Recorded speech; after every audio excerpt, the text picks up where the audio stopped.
Rounding out the field will be drivers Chuck Doherty, Bob Skinger, Johnny Johnson, George Greco, Herb Bennett, Jim Peterson, John Montesanto, Bruce Sperry, Bobby G, Gary Fairmonti, and the 16 of Bim Adams. Green flag is out. We're headed for turn number 1. It is Fred LaForge who takes command as we really begin to shuffle this deck. Off the second turn, everybody makes it through, and LaForge has pulled out with about an 8-car length advantage. Off of turn 4, down to the line. Here they come. It is LaForge, followed by the 99X of Bernie Croto, and we've got problems over in turn number 4. It looks like the 16 car has gone around. Up in a puff of smoke, we'll check that momentarily, and we also have a spin. Scott Foster has gone around in turn number 1. Sponsored race car.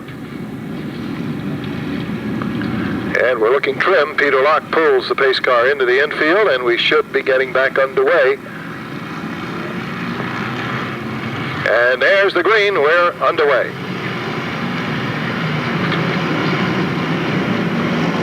And LaForge once again gets the jump on the field. Gene McLean looking strong and running on the outside and overtakes Jeff Priest to take the number 3 spot. Headed for turn number 3, LaForge continues to set the pace as car number 99. Bernie Croto runs in the 2nd spot. Then it is car number 97 running next, followed by the 4 of Priest. Field begins to get stretched out just a little bit, Raleigh, but boy, we've got some incredible 3-by-3-way racing off the second turn. In fact, about 3 separate groups running 3 wide around the half mile. Jim Avlogiannis has had nothing but problems tonight, and they continue as he spins between turns 1 and 2. He's on his own, and he's back in the competition. No caution flag. LaForge continues to set the pace with 3 laps now in the books. Little dust kicked up on the front straightaway, but everybody makes it through. Jim Avlogiannis hoping for a caution so that he can play catch-up. Meantime, up front, it is still LaForge, followed by Croto. And car number 97 for Gene McLean. LaForge, Croto, McLean. That's how they run. Then it is Jerry Konopka in the blue and white number 99. Now, Konopka manages to slide underneath the 97 of McLean as they enter turn number 3. Between 3 and 4, it's side by side, door handle to door handle. Off the turn they come, and Konopka now grabs the spot away from McLean, and Jerry Konopka moves into 3rd. Brad Boissonneau, down in front, heavy contact, and some of the boys scramble. Herb Bennett just avoids contact as he gets around one of these autos involved in that collision. Bobby Skinger also involved in the 78.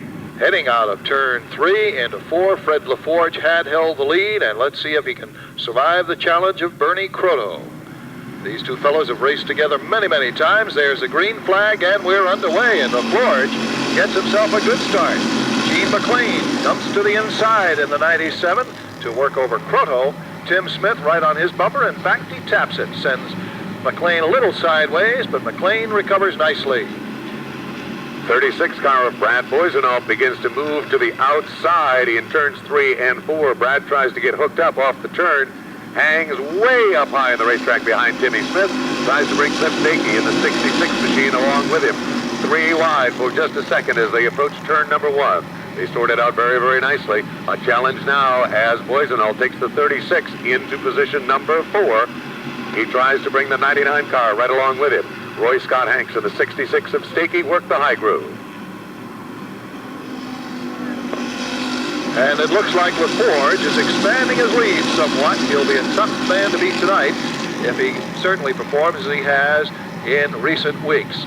Off the second turn, Smith trying to mount a challenge for that number 4 spot, but Boissonneau pulls away from him. The 99 closing in on the outside. Stakey will challenge Hanks for that spot. A good duel there.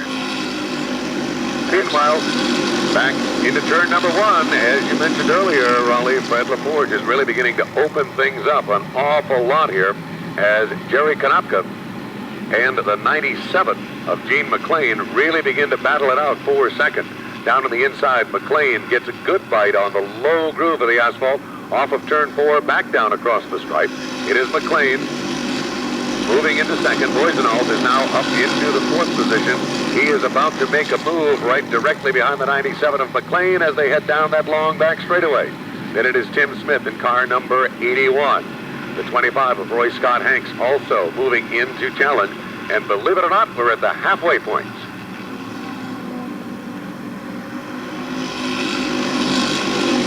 Ten down, 10 to go. And it is Fred LaForge on a nice, easy run. Look at Boisenholt. He moves from 4th, right on by McLean, pulls up alongside to challenge for 2nd. And Brad Boisenholt moves the 36 right into 2nd spot. Nice move on the part of Brad Boisenholt. Puts car number 36 into that 2nd position. Soto continues to hold on in 3rd with the 99. Then it is Tim Smith in the 81, the 25 of Scott Hanks. Back in the pack, keep an eye on George Greco moving up nicely in the 21. Now challenging the 99 as they come through turn 3. They touch, but they hold positions. 3 abreast as they cross the line with Stakey down low, trying to pick up ground. Can he do it? McLean gets lost in the dust in the 97 as the 66 and 91 come out of that very, very smartly. And here comes Greco. He's continuing to roll along in the 21. Keep an eye on him. Meanwhile, some of the heavy hitters still trying to find their way to the front of the pack. Tim Adams behind the wheel of the 16, the red number 16, normally driven by Bobby G. The 11 of John Ledger, the 17 of Larry Pinsence, the 01 of Jim Mavlajanis, the 78 of Bob Skinger. All of those cars trying to make it to the front of this pack. Scott Foster in the 22 and Herb Bennett in the 64. 14 laps posted on the Winston Racing Series scoreboard. CarQuest Auto Parts Night here at the Speedway as Fred LaForge continues to set the pace with 5 laps remaining. 5 laps left to go. That's it. Cross the stripe and get the signal from Chief Starter Chris Hopkins.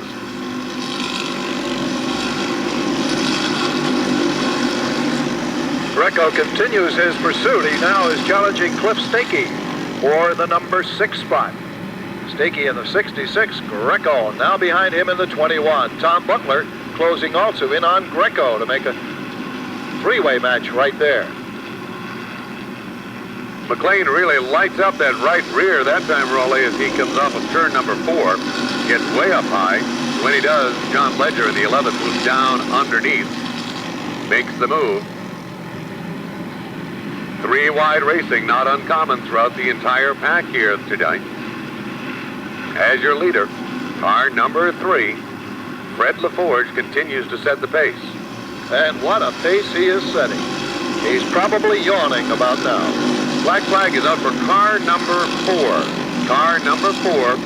That's Jeff Priest being given the black flag. John Guy Poulin breaks out of a pack in the 78. But problems, meanwhile, for the number 4. Understand that he has a tire fire, and the officials are very concerned about that, so the 4 is being black flagged. He has now picked it up, and you can see the smoke coming out from Fred LaForge.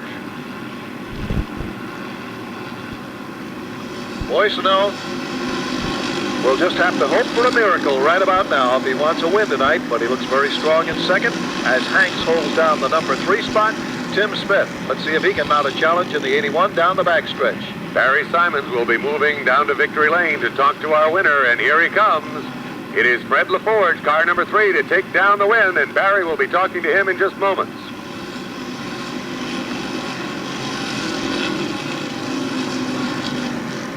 Checkered flag is out, the race is over, and in for the win is car number 3. That's Fred LaForge.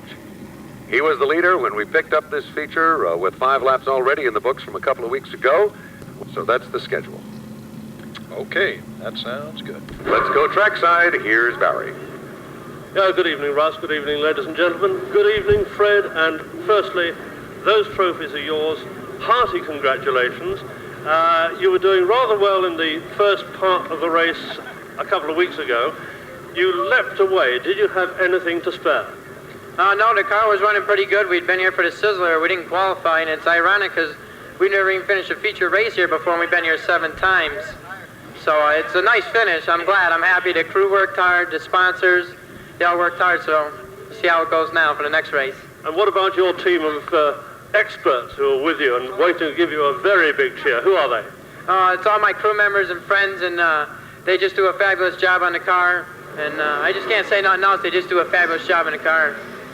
They have indeed, hence your checkered flag. And again, Fred, congratulations. Well done. Ladies and gentlemen, Fred LaForge. All right, thank you very much, Barry, and congratulations again going out to Fred.